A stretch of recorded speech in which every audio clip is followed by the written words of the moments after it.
All right, it's been almost 2 weeks since I've been on here. I have a lot to get into. We've got Rockies, we've got Nuggets, we've got Avalanche, we've got it all, man. It's gonna be here. It's gonna be wild. It's the place to be. Welcome into Baselines to Sidelines. Let's have some fun today.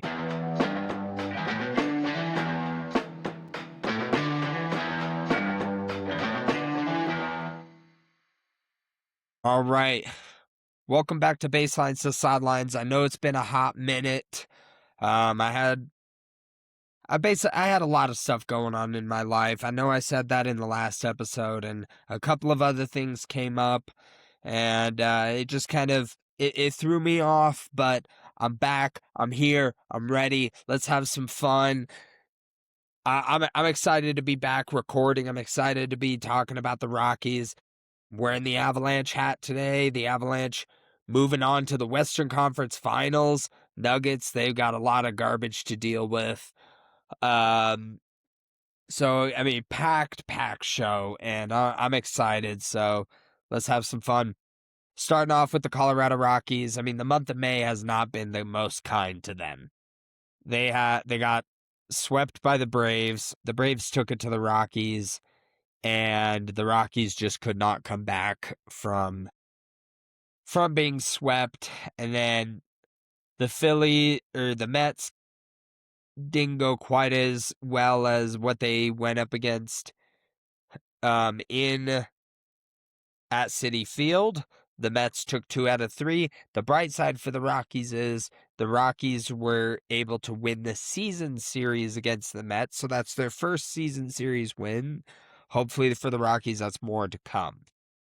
And Philadelphia Phillies hasn't been that wasn't a pretty series. I know they had a really nice comeback win against the Phillies on May 8th, I believe. And then the 9th and May 9th and May 10th, the Phillies just had them all the way.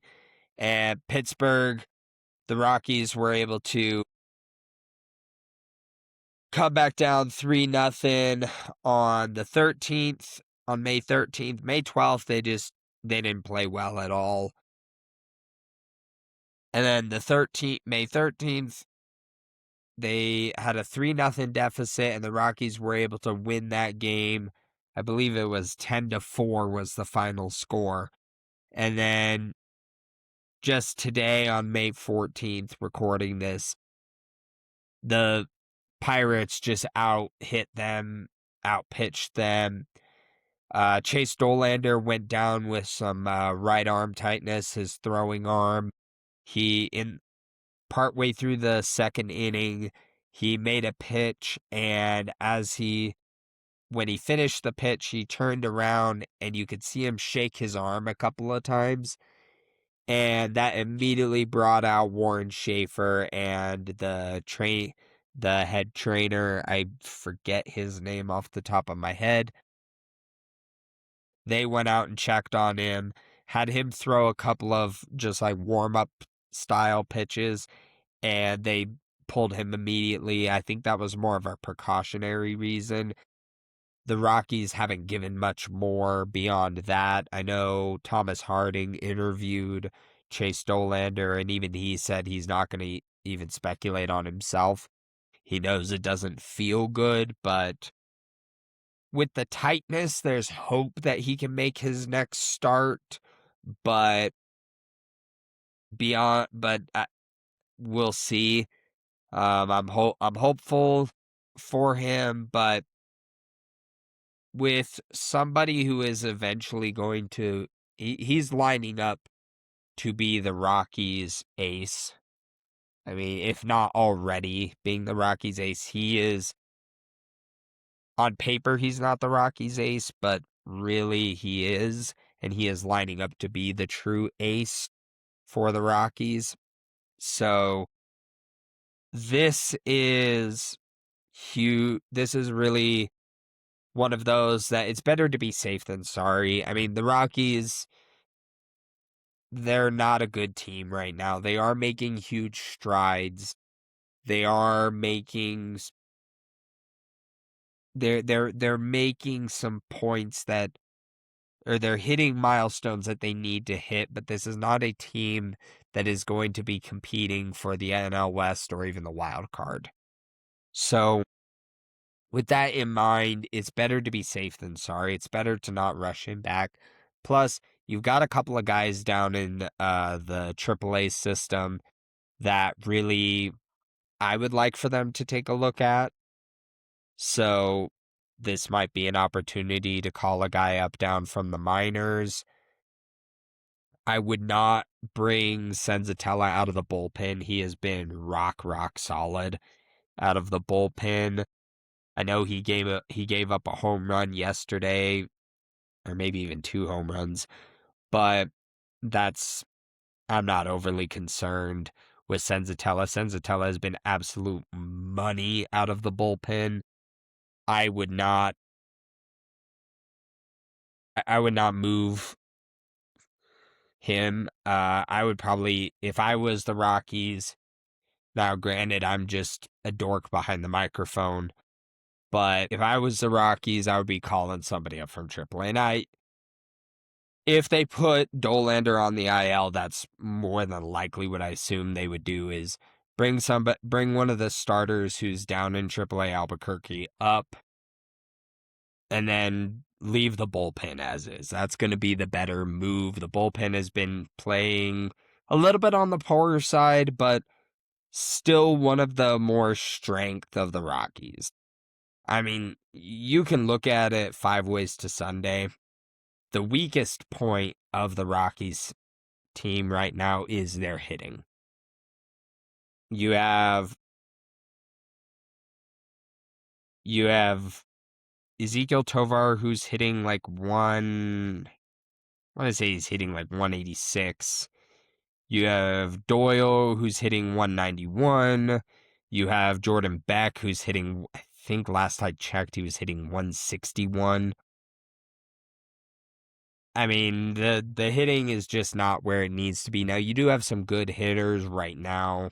I mean, TJ Rumfield, Troy Johnston, Tyler Freeman, Mickey Moniak. Oh my gosh, Mickey Moniak against the Pirates yesterday.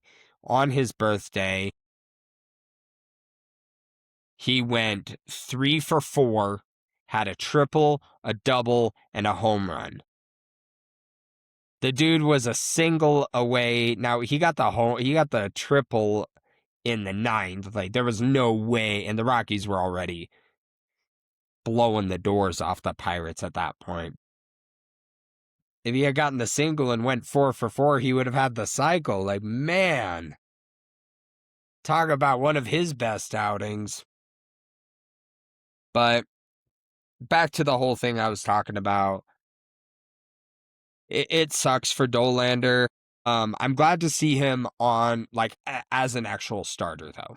That is the one thing with Dollander I was going to talk about in an episode I had been creating, and then a lot of stuff hit the fan that I just wasn't able to record. I wasn't able to get down into my space and do this and do what I want to do.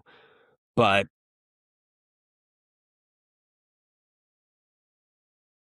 I am so glad to see Chase Dollander as a starter. The whole opener thing, while starting out was great, I was actually a big fan of it. Then it started to teeter into the opener would give up 3-4 runs, and then either Chase is going to having to come in partway through the first inning, so that's already messing up his flow, or Chase is having to come in, or Chase is coming in already behind the 8 ball, and that's also throwing off his game. And now, granted, if you're a pro, you got to be able to learn how to work through that, but at the same time, that's rough. And that just doesn't set up anybody for success, for that matter. I don't care if Yamamoto was the pitcher who had an opener and now Yamamoto is coming in. That's not a great way to be starting out, coming into the game already in a hole. because that throws off your whole pitching strategy of, okay, now I have to pitch to protect. I can't pitch to just get guys out. That throws off everything. So I'm glad that they've kind of just done away with the opener and having Chase actually as a starter the way he should be. I think is really, really good for this rotation. And I think he has more than earned it at this point. I'm hopeful that the Rockies can actually start to gain some ground, but I mean the month of May is still not looking much better because after Pittsburgh tomorrow they face they go back home and they have a 3-game series against the Arizona Diamondbacks. Then they have a 3-game series against the Texas Rangers. Then they have a 4-game series down in Arizona. And then they have a 3-game series against the LA Dodgers. They have a day off finally on May 28th. So that is, hold on, 3, 6, 9. That's 13, 15 games in a row. So that's going to be a slog for the Rockies. And then they finish up the month of May with a 3-game series at home against the Giants. That's going to be kind of interesting to look at because, I mean, those are good teams. You have the Rangers, who are second in the AL Central right now. Sorry, third in the AL West. I was thinking of somebody else. Who are third in the AL West right now. You have the Arizona Diamondbacks, who are third in the NL West, who are playing relatively good ball.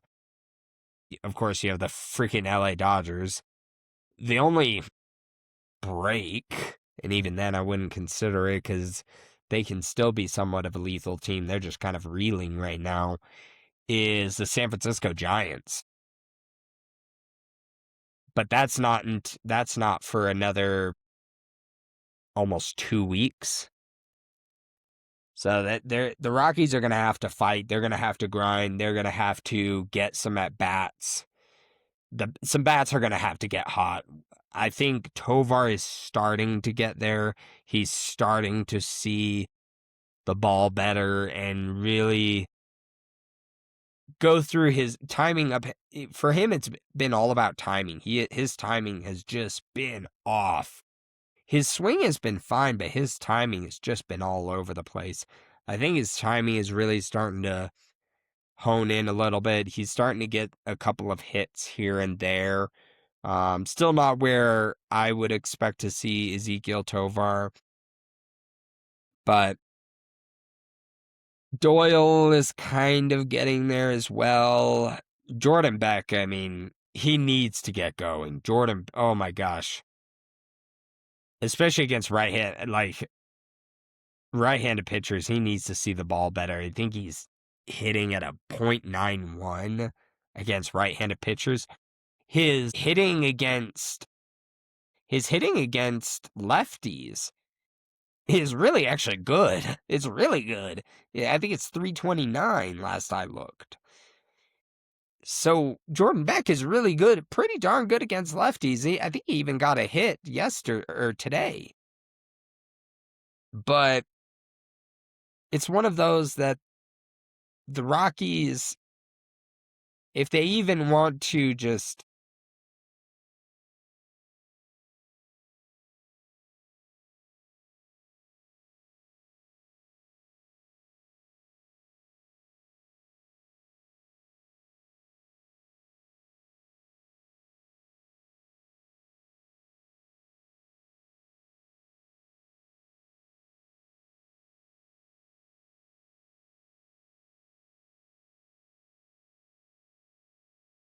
and I'm going to be honest, you kind of have to look at the NL West at this point because it has been so up and down.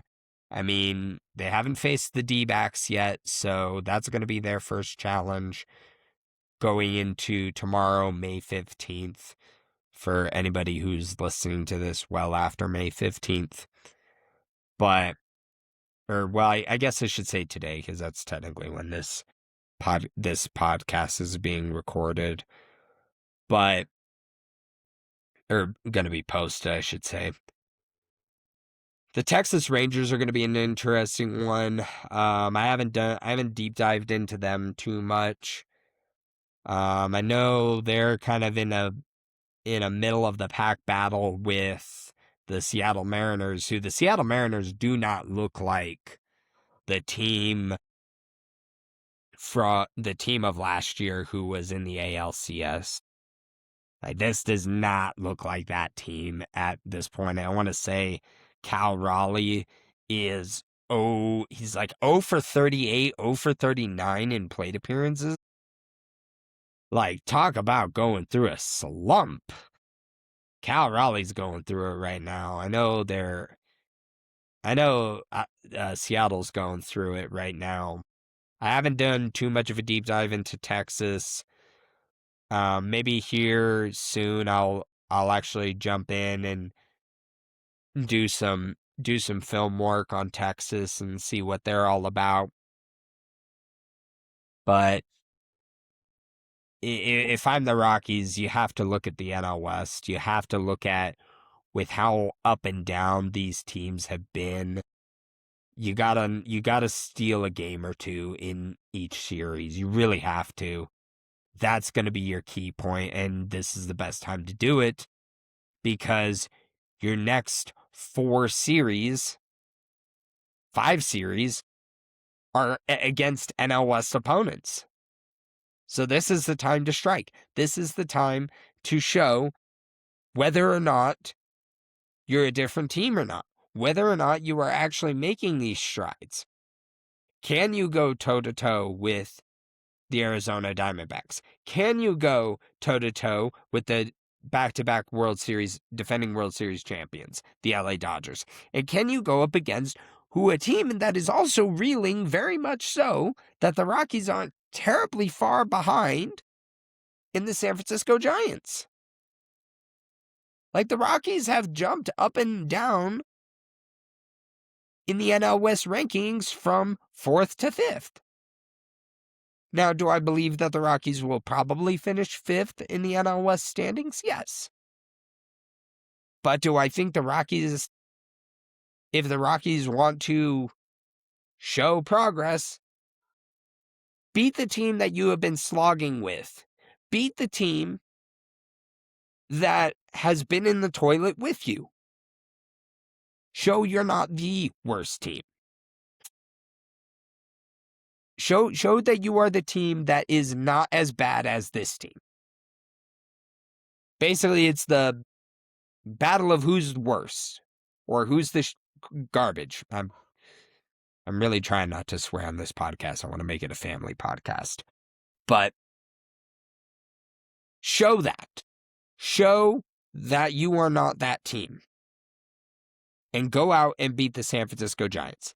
And then take 1 or 2 games from the LA Dodgers and the Arizona Diamondbacks. Probably the LA Dodgers, you'll be lucky if you take 1, especially at Dodger Stadium. Dodger Stadium is that's a tough place to play.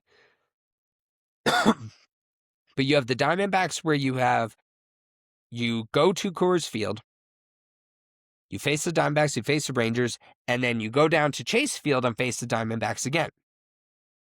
Steal 2 games. Steal 3 games. If you could steal 3 games from the Arizona Diamondbacks in the series combined, both series, I would feel better about the month of May. Right now, as watching the Rockies, you cannot feel good about the month of May. You cannot. You felt good about April, and honestly, April looked like a worse horror show.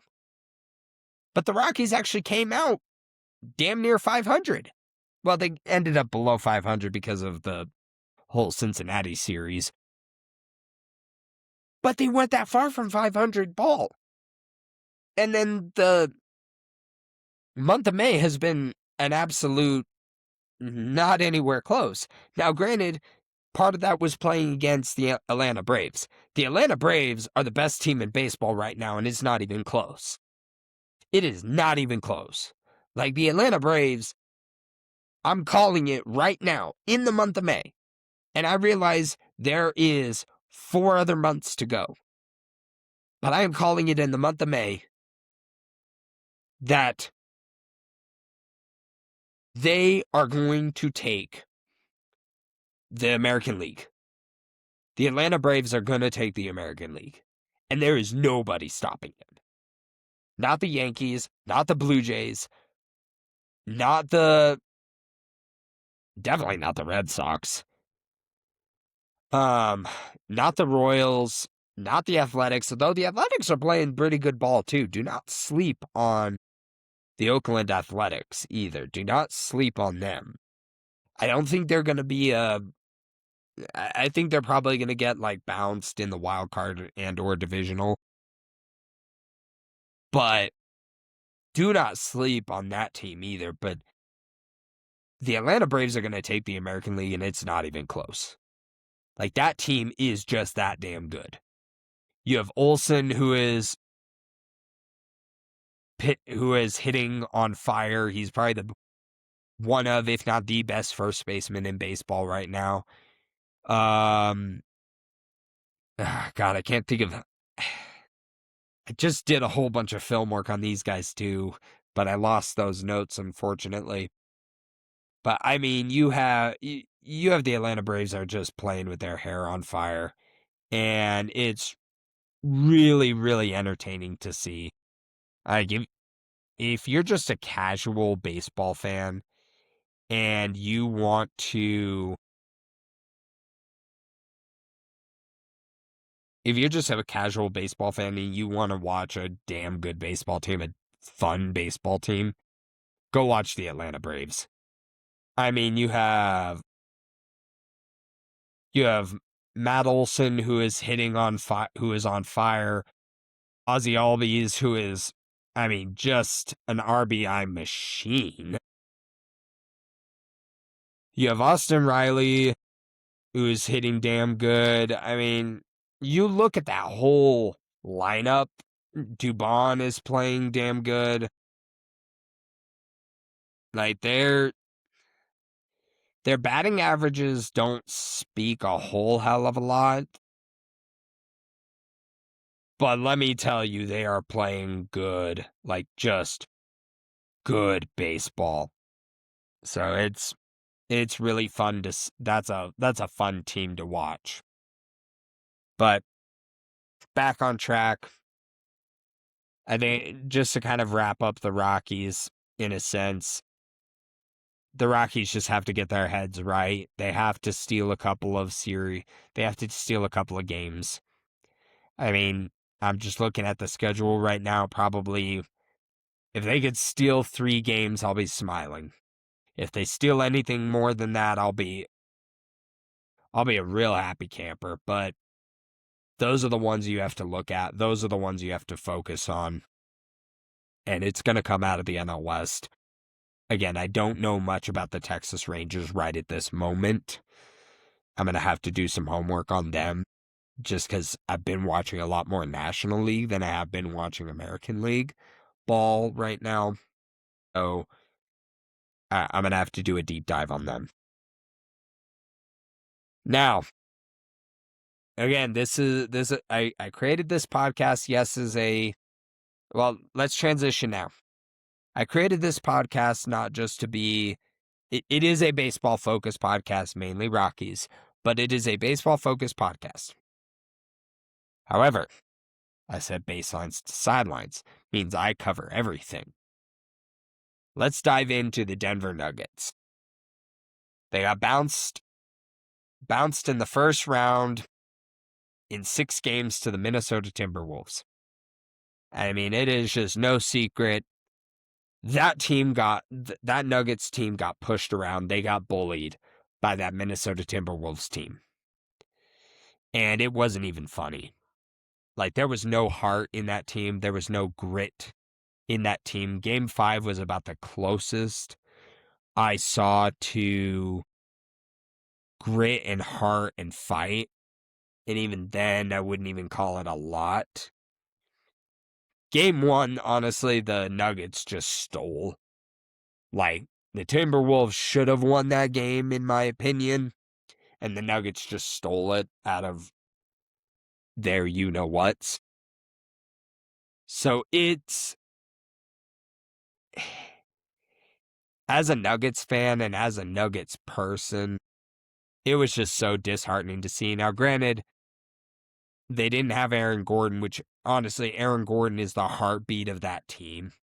He absolutely is. Yes, Nikola Jokic is the best player in the world. He is the best player on that team, and it's not even close. But you want to talk about the heart, the soul, how that engine runs. That's the Denver Nuggets. Or that's Aaron Gordon for the Denver Nuggets. And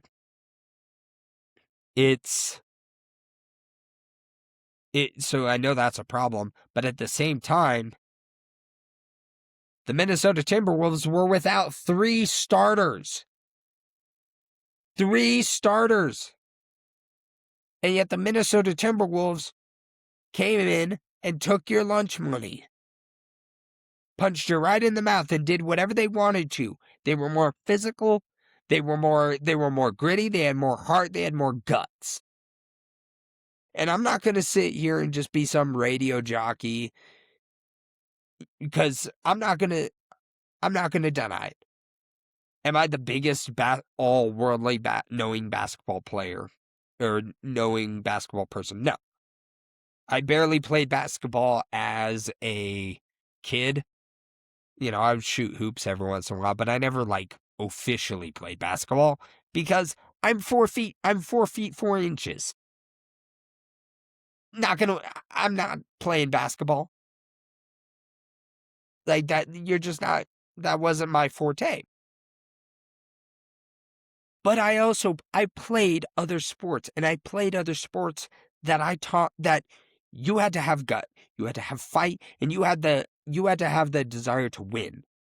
And I did not see that out of this Nuggets team, which was one of the most disheartening things to see, especially coming from a team that loaded up in the offseason to go and get shooters and a backup center, and to actually get guys to build a bench to help Nikola Jokic and the Denver Nuggets starters. And you also went out to get a couple of bona fide shooters in Cam Johnson and Tim Hardaway Jr. Where were those guys? Cam Johnson came on a couple of times. Tim Hardaway Jr. had a couple of awful games. And I get it, Peyton Watson was out. He was injured too. And that's arguably one of your best defenders. But the Denver Nuggets just had nothing. They had nothing. And even the Minnesota Timberwolves went to the media, called you out by name, and said, you're a bad defender, you're a bad defender, you're a bad defender, you're a bad defender, y'all are garbage. And you didn't back it up. You didn't come in and say no. The Nuggets didn't come in and say, no, F you, we're going to come in and we're going to take it back. We're going to show you what real fight is. They got walked all over in the next game. Because that was game 3. Game 2, he talked the garbage. And game 3, they took it to him. Or was it game 3? I don't remember off the top of my head. And then the Nuggets went down. The Nuggets went down 3-1 in the series. They took game 5. Great. You saw some fight. You saw some fight. You saw some heart. I almost went Irish there for a sec. I apologize. But beyond that, the Timberwolves had it to you. And so Josh Kroenke, his end of season press conference, comes out, and I agree with him, says everybody is on the table except for Nikola Jokic. Which, okay, yeah, obviously you're not trading the greatest player in the world, the greatest player in the NBA right now. You're not trading him, which I mean, I'm pretty sure everybody would light the city of Denver on fire if Nikola Jokic got traded. So, duh. But everybody else is on the table. Let me give my 2 cents. You can't really move Christian Braun because of his contract. Like, his contract is a horror show contract. The big contract that he signed hasn't even kicked in. That kicks in next season. He was still under the original contract. The fatty contract that he signed, 2 seasons ago? Hasn't even kicked in. That kicks in next season. So you ain't moving Christian Braun. There's no way. Nobody's taking that contract. Like, not in a night and day hell. Then you have Aaron Gordon. It's complicated. I personally would not move Aaron Gordon. I really wouldn't. Just because Aaron Gordon is that heartbeat of the team. He is that pulse of the team. Jamal Murray's contract is actually somewhat movable. I don't know what you would get for Jamal Murray. I don't even know what his trade value would be. But Jamal Murray is actually a relatively movable contract. He is a relatively tradable player. And he had one of his best seasons. He actually had, I think statistically, he had his best season of his career last season.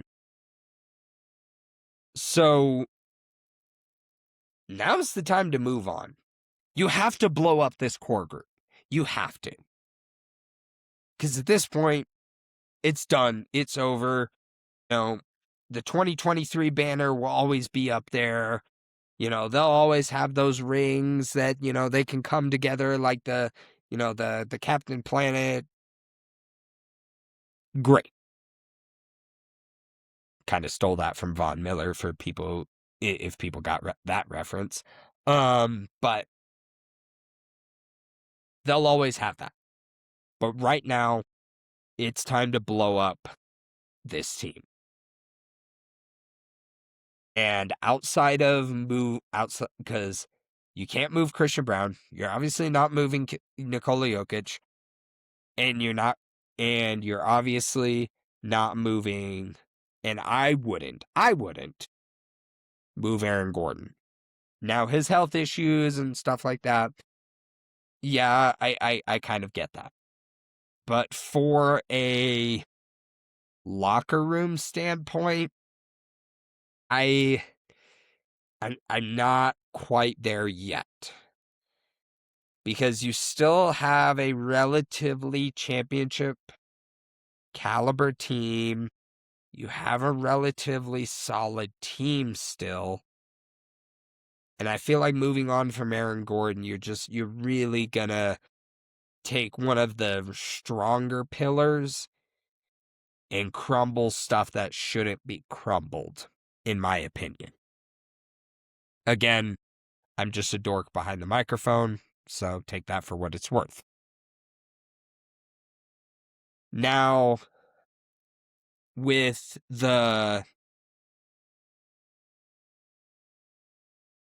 Jamal Murray, he is relatively movable.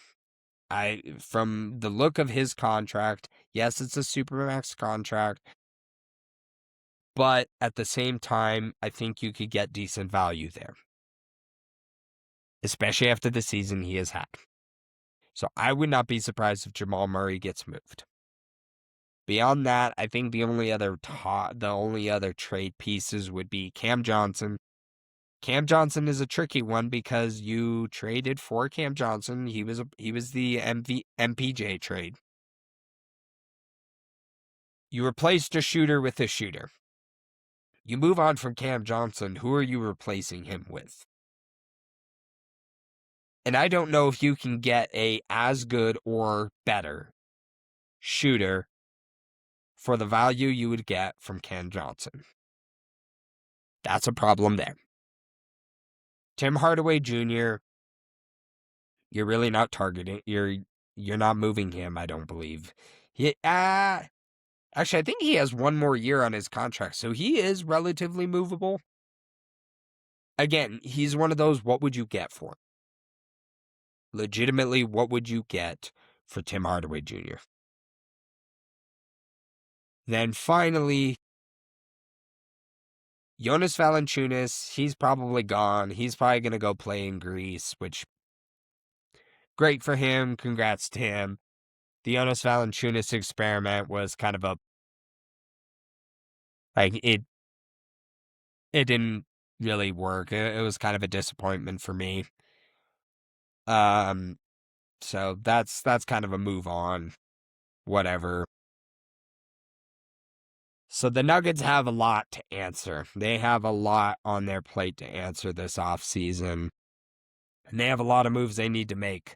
If Josh Kroenke is going to keep to his word about putting the best team together that you can with Nikola Jokic, in keeping Nikola Jokic in his prime and stacking the best team you can around him to win another championship, well, you better get it freaking done. But we shall see. I'm intrigued.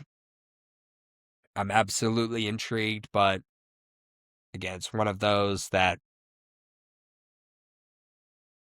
the team is kind of in a rock and a hard place right now with some of the contracts that they are dealing with. So I don't know how much the Nuggets are going to be able to maneuver with that. All right, lastly, let's talk about the hottest team in hockey. Let's talk about the best team in hockey. Let's talk about the team that's going to the Western Conference Finals. I'm going to show my bias here, because with baseball, I'm going to be unbiased. I'm going to be absolutely unbiased. With baseball, I could be relatively unbiased. With baseball, I'm going to try to play that neutral playing field. I'm not going to show that. I'm not going to be that way with hockey. I'm not going to be honest. I'm gonna have that ego a little bit. I'm gonna be that annoying fan a little bit. You got the best team in hockey right now. Took the Minnesota Wild down. The Minnesota Wild gave their best shot. They threw their best punch. In game 5, the Minnesota, back it up. You had the Minnesota Wild, who stole a game in game 3, which, congrats to them. I think that they played a hell of a game. I mean, they kept the Avs on the ropes for that one. But fast forward to game 5, the Minnesota Wild went down 3-0, and I mean, Ball Arena was dead silent. Absolutely dead silent. And then in the second period, they came in. The Avalanche got on their horse, and they said, no, we ain't going down like this. They took it. They got a goal. Then in the third period, get a second goal. All right, Avs are down 3-2 at this point. Then one of the greatest goals I have ever seen in my lifetime, with about a minute, I want to say it was a minute 30 left to go. The Avalanche pull their goalie. The extra skater is on the ice. It's an empty net. The Avalanche have controlled the puck in the zone. And I want to say Brock Nelson was the one who goes behind the net, kicks it up to, or no, I want to say it was Landeskog, actually. Goes behind the net, kicks it up to Nathan MacKinnon. Nathan MacKinnon shoots it. Nathan MacKinnon has a window, probably no more than 5 inches. and that's being generous. Between Wallstat and the net, and between Wallstat and the top of the net. And McKinnon hits the crossbar, and the puck goes in. One of the greatest goals I've ever seen, easily one of the greatest goals of Nathan McKinnon's careers, ties it up. The Avalanche go into overtime, and then just a beauty of a goal a little ways into overtime.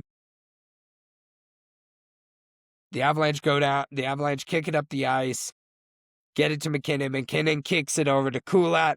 Kulat has a wide open net. And the Avs win in an overtime, move on to the Western Conference Finals, who actually, let me check that score as we speak.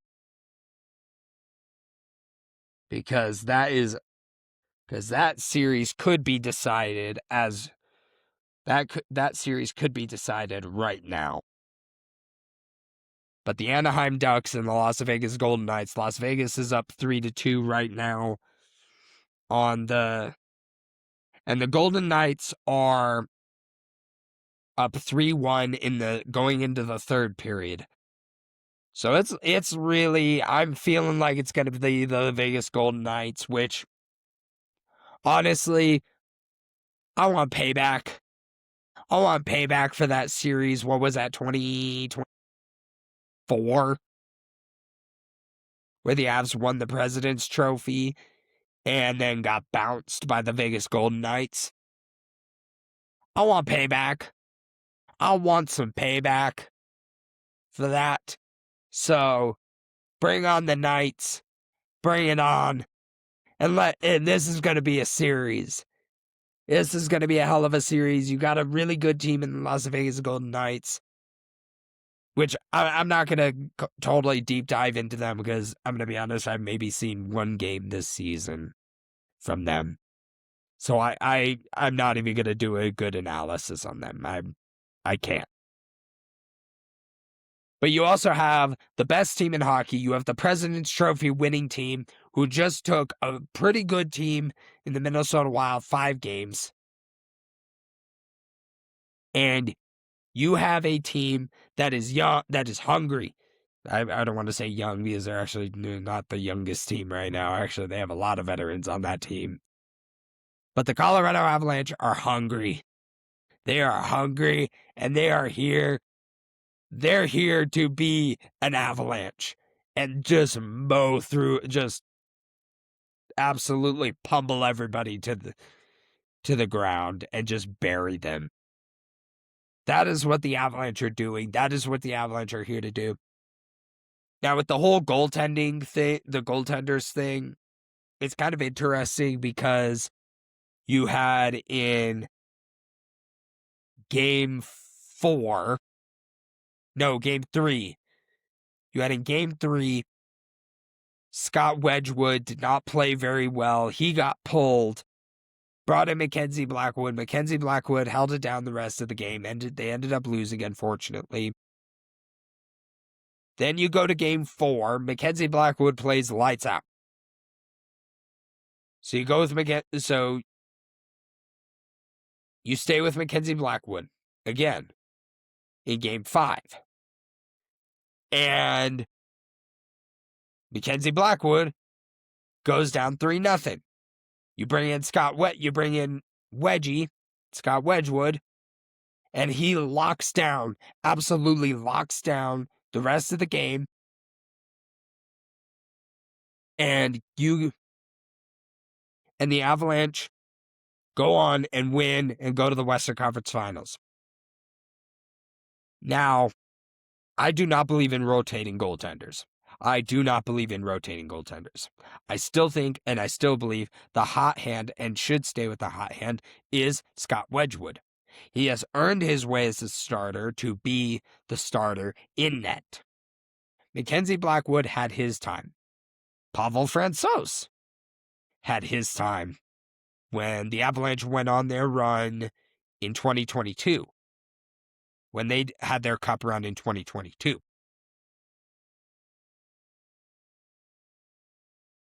that was also for an injury thing.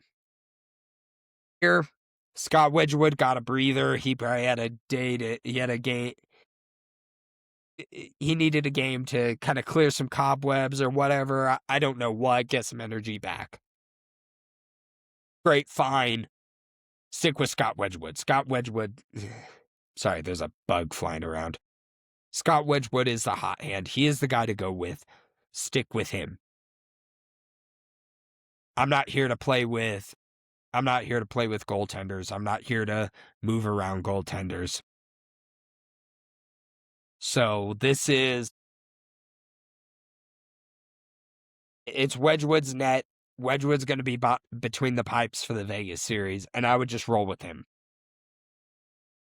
And I know, because I've heard some stuff about the front office wanting Mackenzie Blackwood because he has starter money, and they brought him in to be the starter. But right now in the playoffs, that doesn't effing matter. If that is true, the Avalanche front office has big problems. Because you cannot care about that right now in the month of May and into June. You cannot care about that. The only thing that matters is winning games.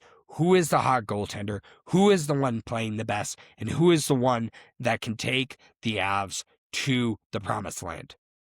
Who is the goaltender that's going to help do that? And right now, not just on paper, but eyesight, it is Scott Wedgwood. Stick with him, roll with him, end of story. Like, there doesn't need to be any goaltender controversy.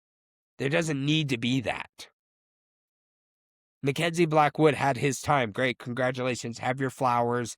You helped the Avs win. You helped the Avs win a game. Beyond that, it's Wedgie. Stick with Wedgie. Good to go. Done. Wipe your hands. Let's go win the Western Conference Finals. Enough said. Let's go win the friggin' Western Conference Finals. Plain and simple. But, all right, I got a little hyped there. I got a little just in my feels on that one. It's a fun time. This is a fun time of year. You got NBA playoffs. You got MLS soccer. You got USL soccer. You got NHL playoffs. You got MLB baseball, the best one of all. You've got it all right now, and it's just, it's the best time of year. And I'm going to be covering as much as I can. I'm back. I'm fired up. I hope you stick with me. I've shaken off the cobwebs. I've dealt with my demons. I've dealt with whatever I had to deal with. I'm back. Nick is back. Baselines to Sidelines is back. And I hope you guys enjoy the ride. Come along, hop on the train. Let's have some fun. Let's finish out this baseball season strong. Next episode, we're going to be talking about the MLB. The MLB and the MLBPA have just started really negotiation talks. What does that mean? What can we expect to hear? And basically, what does the future look like? That's going to be next. And also, we're going to be doing more NHL coverage. We may even do a little NBA coverage as well. Yeah, sorry, my stutter there. But next episode, tune in for that. Please like and subscribe. Follow me on X at NickDenB24 on Twitter. I hope you guys enjoyed it. This was Baselines to Sidelines. Nick out.